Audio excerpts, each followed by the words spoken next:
చదువురాని వాళ్ళు పోలాండ్ జానపద కథ. పూర్వం ఒక జమీందారీ గ్రామంలో ఒక పేద రైతు ఉండేవాడు. అతనికి గల ఆస్తి ఒక ముసలి ఆవు.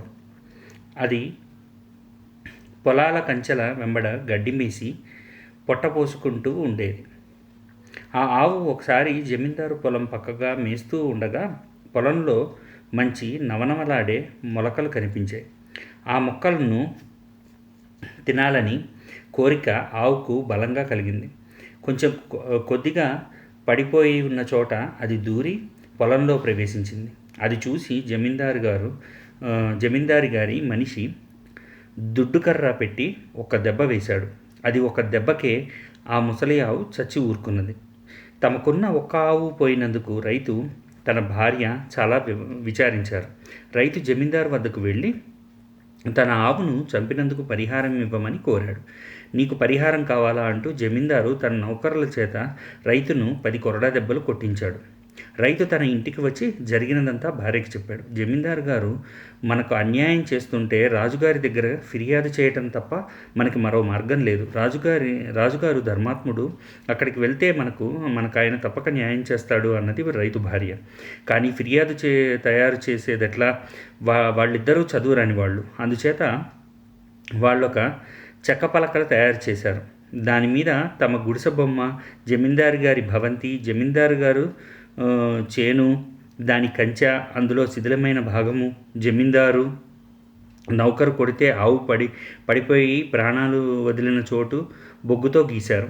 జమీందారు తనను కొట్టింది 10 కొరడా దెబ్బలకు 10 గీతలు కూడా చేర్చాడు రైతు. ఫిర్యాదులో వివరాలన్నీ చేరాయి. రైతు ఆ కొయ్య పలకను తన వీపుకు కట్టుకొని రాజధానికి బయలుదేరాడు. పోగా ఒక అడవి వచ్చింది. ఆ అడవిలో రైతుకు ఓ వేటగాడు కనిపించి ఎక్కడికి ప్రయాణం అని అడిగాడు. రాజుగారిని చూసి ఒక ఫిర్యాదు అందించాలి, ఇదిగో నా వీపుకు కట్టుకున్నది అదే అన్నాడు రైతు. దేని గురించి ఫిర్యాదు అన్నాడు వేటగాడు. ఏం చెప్పేది? నిక్షేపమంటి మా ఆవును చంపేశారు అంటూ రైతు ఒకచోట చతికిలపడి వేటగాడిని కూడా కూర్చోపెట్టి తన వీపు నుంచి కొయ్యల పలక తీసి ఒక్కొక్కటి చూపుతూ జరిగిందంతా చెప్పి పలక మీద గీసిన బొమ్మలన్నీ వేటగాడికి చూపించాడు. అంతా విని ఆ వేటగాడు, బాగుంది, ఈ ఫిర్యాదు రాజుగారికి చూపిద్దామంటే నీకు తప్పక చూపించావంటే నీకు తప్పక న్యాయం జరుగుతుంది అంటూ తన దారిని సాగిపోయాడు. ఆ వేటగాడే రాజన్న సంగతి రైతుకు తెలియదు. రైతు అడవి దాటి రాజధాని చేరాడు. రాజభవనం వద్ద అతను లోపలికి వెళ్ళడానికి అనుమతి లభించింది. ఒక పెద్ద నడవ దాటగానే విశాలమైన చావడి వచ్చింది. అందులో రాజుగారు 12 మంది మంత్రులు కూర్చొని ఉన్నారు. రాజు ఇప్పుడు రాజలాంఛనాలను ధరించి ఉండడం చేత రైతు ఆయన్ని గుర్తించలేదు. అతను తన ఫిర్యాదు పలకను దగ్గరలో ఉన్న మంత్రికి చూపి ఈ ఫిర్యాదును చిత్తగించండి, విషయమంతా అందులో ఉన్నది అన్నాడు. మంత్రి పలక కేసు చూసి, ఇదేం ఫిర్యాదు, అంతా అయోమయంగా ఉన్నదే అంటూ దాన్ని మరొక మంత్రికి అందించాడు. అందరూ మంత్రులు దాన్ని చూశారు. ఒక్కరికి అదేమిటో తెలియదు. వీడెవడో వెర్రివాడులాగున్నాడు, బయటకి గంటండి అన్నారు వాళ్ళు. రాజు వాళ్ళను వారించి ఆ పలకను తాను పుచ్చుకొని రైతుతో, ఇదేనా నీ గుడిసె అంటూ పలక మీద చూపాడు. అవును స్వామి అన్నాడు రైతు. ఇది జమీందారు భవంతి కదూ అన్నాడు రాజు. అందుకు సందేహమేమిటి స్వామి అన్నాడు రైతు. ఆ పొలంలో కంచె పడిపోయింది అక్కడేగా అన్నాడు రాజు. సరిగా అక్కడే అన్నాడు రైతు.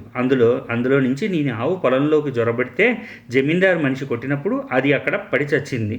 అవునా అన్నాడు రాజు. అయ్యో స్వామి, ఎందుకు అడుగుతారు అన్నాడు రైతు దుఃఖంతో. తర్వాత ఈ 10 గీతలు జమీందారు నిన్ను కొట్టించిన కొరడా దెబ్బలన్నమాటే కదా అన్నాడు రాజు. రైతుకు పరమానందమైంది. అతను రాజును చూసి, స్వామి, తెలివంటే మీదే తెలివి, వీళ్ళంతా దండగా, ఒక్కడికి బుర్ర లేదు అన్నాడు. మంత్రులందరూ విరగబడి నవ్వారు. సరే, నీవు వెళ్ళు, నేను నీకు న్యాయం జరిగేటట్టు తీరుస్తానని నీ భార్యతో చెప్పు అన్నాడు. తీర్పిస్తానని నీ భార్యతో చెప్పు అన్నాడు రాజు. రైతు సెలవు పుచ్చుకొని తన గ్రామానికి తిరిగి వెళ్ళాడు. అతని వెనకే రాజు ఫర్మానా జమీందారుకు చేరింది. జమీందారు స్వయంగా రైతు గుడిసెకు వచ్చి జరిగిన దానికి క్షమాపణ చెప్పుకొని రాజాజ్ఞ ప్రకారం రైతుకు ఒక ఇల్లు కట్టించి ఒక గొడ్ల చావిడి, పశువుల దొడ్డి, 7 పాడి ఆవులు, 60 ఎకరాల బంజరు భూమి రాసి ఇచ్చి తాను రైతుకు చేసిన అన్యాయానికి పరిహారం చెల్లించుకున్నాడు. రైతు, అతని భార్య ఇప్పుడు చాలా సుఖంగా బతుకుతూ వచ్చారు. రాజుగారి ధర్మబుద్ధిని రైతు తరచూ మెచ్చుకుంటూ ఉండేవాడు. అలా మెచ్చుకుంటున్నప్పుడల్లా అతను అంత తెలివిగలవాడు, ఆ చదువురాని వాళ్ళని ఎందుకో జీతాలిచ్చి పెట్టుకున్నాడో అని ఆశ్చర్యపోతూ ఉండేవాడు. బాగుంది పోలాండ్ జానపద కథ.